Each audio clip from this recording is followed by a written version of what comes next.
It's time for the Luke Howard Show Live. Thank you. Oh, thank you.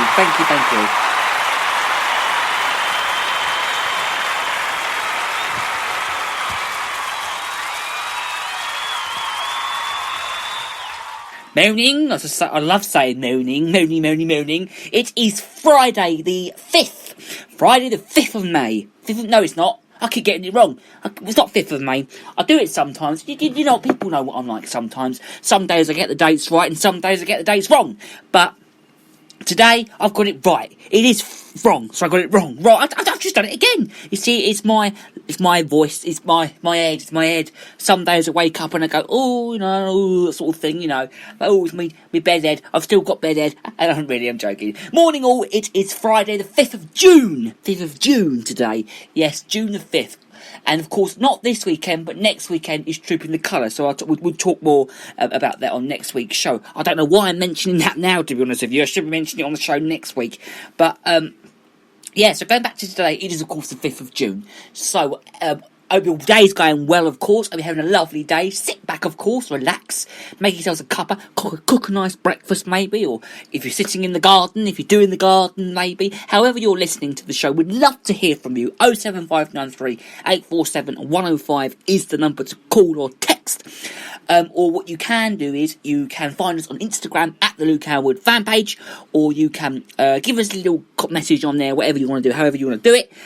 Or you can find us on email, GaryJHoward68@hotmail.com is the email to email, or there's another email, 345-457@student.hrc.ac.uk. Or you can do hashtags, hashtag Luke Howard, or hashtag Luke Howard Show, hashtag stay at home and listen to the Luke Howard Show. All the details on how you can get in touch with us is on my Spreaker page. Everything you need to know is on the Spreaker page. Just go in the corner and you should find me and all my contact details of how you can get in touch with the show there. So, back to today. Let's kick off by talking about, of course, what's breaking the news this week. Lots of things have been breaking the news, to be honest with you. Now, one story that sparked my eye today, it's not in today's paper, but it was in one of the papers the other day. And I want to start off by talking about it. And it was Ocean's 11 style jewel thief jailed for gems heist. So, a member of international gang of jewel thieves, this is, he has been jailed for his part in jarring a diamond heist. Frenchman Michael Donovan, 27, was part of a gang, and he was tricked in at a Mayfair jeweller bodies to hand over gems worth £4 million. So police licensed the auctioneers and raided the thefts perpetrated in an Ocean's 11 film franchise starring George Clooney and Brad Pitt. So in March 2016, the crooks posed as Russian businesses and men and struck at a deal in this is Monaco with booties to buy 7 diamonds. This was including a heart-shaped jewel worth £2.2 million, would you believe? And it was in their days later. Their representative was known as Anna and was taken to the basement of the London store. This is a Booley's shop in London, would you believe, for a viewing. She used a discretionary telephone call to swap the gems for pebbles, and she slipped the stories into pre-cut tissue paper, and she then placed the gems inside boxes, and they later slipped to one of the gang waiting outside. Now, they split up and returned to France within 3 hours, and the description was actually uncovered the next day when Boody's store and staff x-rayed a bag which was brought to contain the jewels and discovered the pebbles. Now, CCTV showed that Jonovic and another man, Christopher Stanovic, carried out the solvents on Boody's and were loitering nearby on the day of the theft. Now, 2 women acted as lookouts for Anna, while another waited with a change of clothes at the pub. Now, Stanovic was caught and jailed in 2016. Now, Jonovic from Paris was extradited from Italy in January and admitted that conspiracy to steal, and he was jailed for 3 years and 8 months at Southwark Crown Court. Now, DC William Mann of the Metropolitan Police's flying squad, he said that, like the plot of a film, that this was a truly enormous crime, and whilst it has taken 4 years, this case does highlight that we won't give up, they said. So, okay, so I think we'll leave that story there. I don't know very much about jewellery thieves, to be honest with you. All I know is that it should have been done. They shouldn't have stole out of there. And I think we shall leave that story there. So now, a boxing coach was dubbed the Hodfather as became the first person to complete a marathon carrying a 4-foot hod of bricks. Now, dad of 3, Nigel Howe, 48, he set the new world record of 8 hours and 6 minutes in Coventry. Well, absolutely amazing, absolutely brilliant. Well done to him. Amazing. So, more than 500 land-based veterans could be extinct in 20 years. Scientists have said that, by the way. And in the US and Mexico, conservation action is needed to prevent a catastrophic ecosystem system collapse. Okay? And we'll leave that one, I think, there as well. So, let's move on now to in brief news now, because a Croute police officer who masterminded a 655,000 private TV scam has been jailed for a year. Daniel Aimson, 39 years, sold IPTV or examiner boxes via eBay, YouTube, Amazon, Facebook, and Twitter. He was fitting them with a link software so buyers could watch to Sky Sports and BT Sports events and new movies at cut price rates. He set a top box racket cost pay, and he set up box jacket cost pay as well, and it was called a preview channels up to 5 million to a lost revenue over 14 months. So Manchester Crown Court heard that Federation against copyright, of course, and theft investigations numbered him after discovering accounts used to launder funds. Ex-PC Aimson of Wigan, who was already serving 6 years for drug offences, and he was admitted contemporarily to defraud. Wow. That is a long story, to be honest with you. That is quite interesting to actually talk about.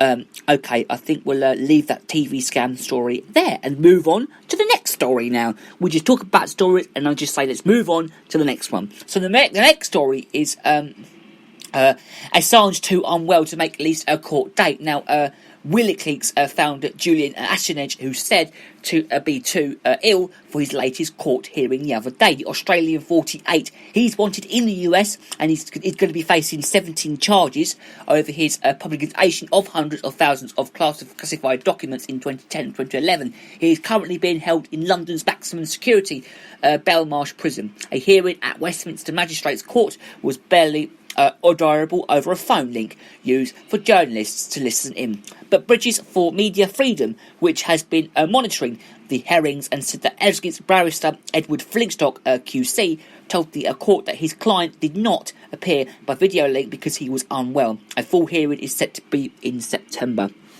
Okay, so did anyone see that great big crowds going out outside? I think it was Trafalgar Square the other day. Oh, do you know what? They weren't even social distancing, to be honest with you. But it all comes down under George Floyd, of course, and of course all of that sort of thing. But of course, it looked very. There were loads of people there, and I'm sure a lot of people know about this story. But there was another piece of news in the news yesterday that broke out about Madeleine McCann. Now, I did see that on the news, but okay, let me see if I can look at that, because what I'm going to do is I'm going to have a look, and I will know what it is. This is it. I've got it now. Thank you for giving me that script. Okay, so what they're saying is, apparently, the 13-year-old search for Madeleine McCann, it was a timeline of events. So, 3-year-old Madeleine McCann, she vanished from a Portuguese holiday apartment in May 2007. And that story has got very, very big. And then, in the intervening years, a huge, costly police operation has taken place across much of Europe. And it's been all over the news this morning. Now, the most recent Met Police... apparently, the missing of Madeleine McCann was a very big piece of news, and I know it was. The most recent Met Police... we have to talk about this story because it was breaking in the news yesterday. We haven't spoken about this yet on the show, but we will do it now. It has cost more than 11 million. Now, in the latest development, Scotland Yard has turned its focus upon a German sex offender who travelled around Portugal in a camper van. Now, Madeleine's parents, Kate and Jerry McCann, previously told the BBC they would do whatever it takes for as long as it takes to find their daughter, who went missing 13 years ago. Would you believe? Blimey, 13 years ago. Are you sure it was 13 years ago? Yeah, it was 13 years ago, blimey. And then, so on the 3rd of May, Madeleine, the eldest of 3 children from Rothley, Leicestershire, went missing. I've got a photo here of the villa in Portugal that they were staying at the time. Now, they went missing from her family on the 3rd of May 2007 at their holiday apartment at Ocean Club in Playa de Lies. Now, her parents had gone for dinner with a group of friends who would later become known as the Tapas 7 at a restaurant 100 yards from the apartment. Now, later in the evening, Kate McCann went to check on her 3 children, and of course, Madeleine was gone. So police were called, and about 60 staff and guests at the complex searched until daybreak for the little girl. They were searching for hours and hours and hours, but they still couldn't find her. They still couldn't find Madeleine McCann.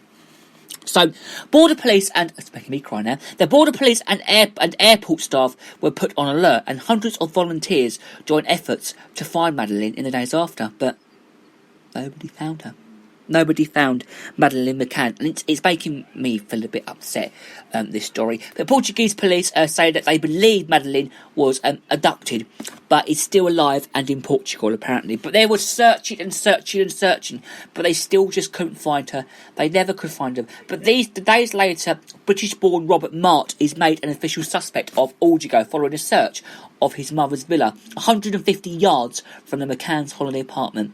Now, on the 26th of May, police issued a description of a man seen on a night of Madeleine's disappearance, carrying a child or an object that could have been taken as a child, of course. Of course it could. Of course it could. So in June 2007, a Portuguese police chief admitted that vile phonetic clues may have been destroyed at a scene and was not protected properly. In July, though, British police, they sent sniffer dogs to assist at the investigation, and inspections of the McCann's apartment and rental cars are conducted. By August 2007, it was 100 days, would you believe? 100 days? Is it? Blimey. Since Madeleine McCann disappeared. By August. Oh, this year. Is it this year? Was it this year? It can't be 100 days. Surely not. But it was 100 days since Madeleine's just disappeared in 2007, August 2007. Blimey. Investigation officers publicly acknowledged that she could be dead. So Project Reject, a newspaper, speculation that Mr. and Mrs. McCann are being considered as suspects, and the McCanns launched as a libel action against a Portuguese newspaper, Tel and Qual, and it had claimed that police believe the couple did kill the daughter, which is what it says on there. Is that true? Well, that's not right, though. That wasn't right. It can't have been. It wasn't right. That's not right. But the McCanns say that they are deeply hurt by the allegations. But about a week later, on September the 6th, just after the summer break, Portuguese police... Oh, hello, that's gone off now. Portuguese police interviewed Kate McCann for 11 hours as a witness. Now, the next day, detectives made a couple glorious. Now, days afterwards, McCann returned home to Rothley, and Portuguese police said that Down parents, that the DNA evidence of 100% match to Madeleine was found in her parents' hire car. Prospectors ruled that there is no new evidence in police files to justify re-questioning Jerry and Kate McCann. Now, in October 2007, Jonathan Arnold, the detective in charge of the inquiry who criticised British police in a Portuguese newspaper they interviewed, is removed from the case. He is replaced by Paulo Rublo, Deputy National Director of the Portuguese Police. Now, Jerry McCann releases a personal video in November, speaking of his belief that his family was watched by a predator. Now, in the days before the daughter's disappearance. Now, we move on to 2008 now about this story, okay?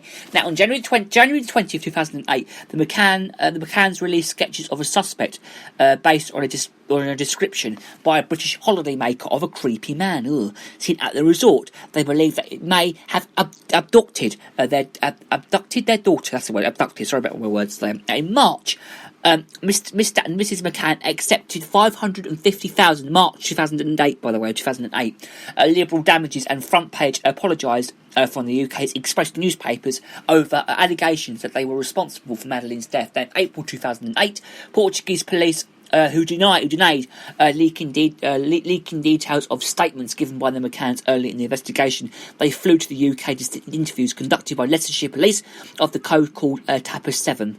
So on May the 3rd, 1 year since, of course, she disappeared, a tearful Mrs. McCann urges